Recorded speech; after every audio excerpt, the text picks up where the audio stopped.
Another day, another outfit you regret buying. Another mirror you avoid. Another dopamine crash post the shopping checkout. Welcome to the modern aesthetic loop, where style is marketed as identity, but mostly delivers confusion. The world of beauty, fashion, aesthetics, and personal style is not as harmless as it looks. It's all deeply interconnected and effective at doing one thing: keeping you insecure.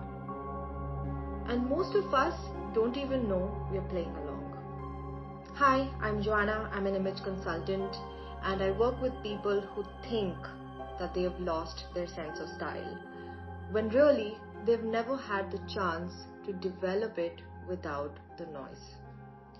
Because most of us were never taught how to see ourselves.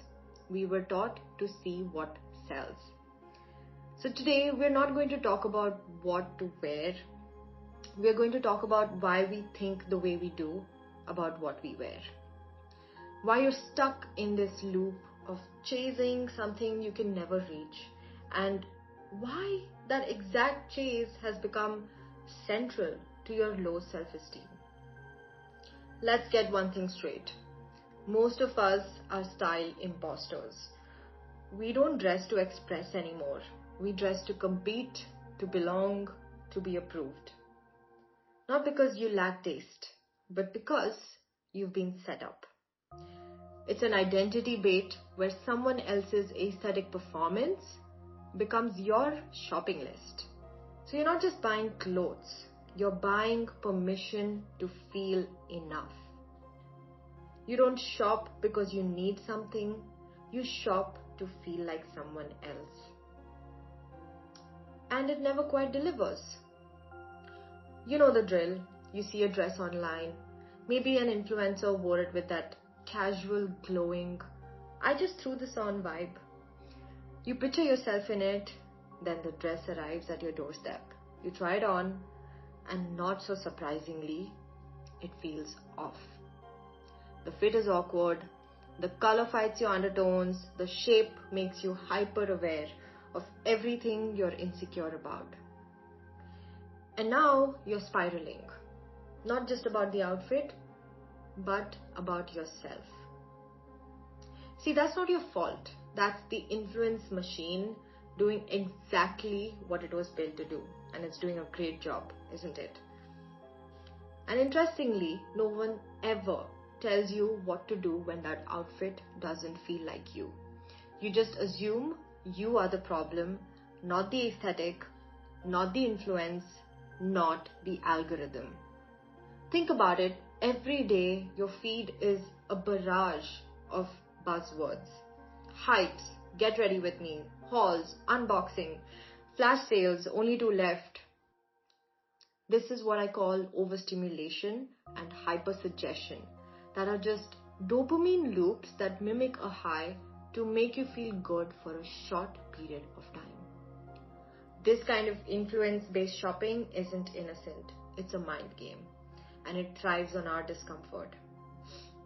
And worse, it masks itself as self-expression, body positivity, and empowerment. See, that's not style, that's programming.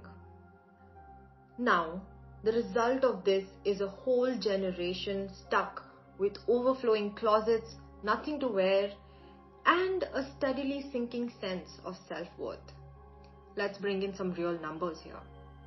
22% of India's youth aged 15 to 29 are constantly engaging with fast-changing fashion trends. Many spend over 2 lakh annually on clothes that barely get worn before the next trend takes over. On top of that, most of us are dressing for a world we're not even living in. We wear trends built in Western labs for Western bodies, seasons, and lifestyles that aren't ours. See, that's not style, that's panic disguised as taste. And the deeper problem here is that it's not even financial or environmental. It's psychological. the more we reinforce this loop, the more we're disconnected from our own bodies, our own attractive features, and our actual sense of style. Here's the reality most people won't say out loud. If your style feels confusing, if getting dressed feels performative, and if you're constantly second guessing how you look, that is not normal at all. This is where I want to introduce a new way of navigating through this mess. Let's call it style awareness. Not the boring goody two shoes, sensible shopping version. I'm talking about smart aesthetics, strategic decisions, a style with a spine, with attraction. High return, low regret. Because let's be honest, no one is quitting consumption anytime soon.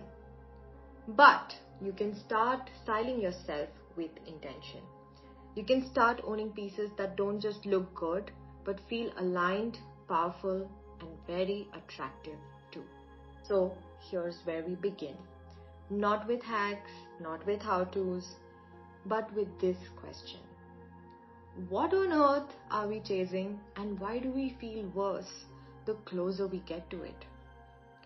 This isn't just a personal problem, it's a cultural one. And the more we normalize it, the harder it gets to escape.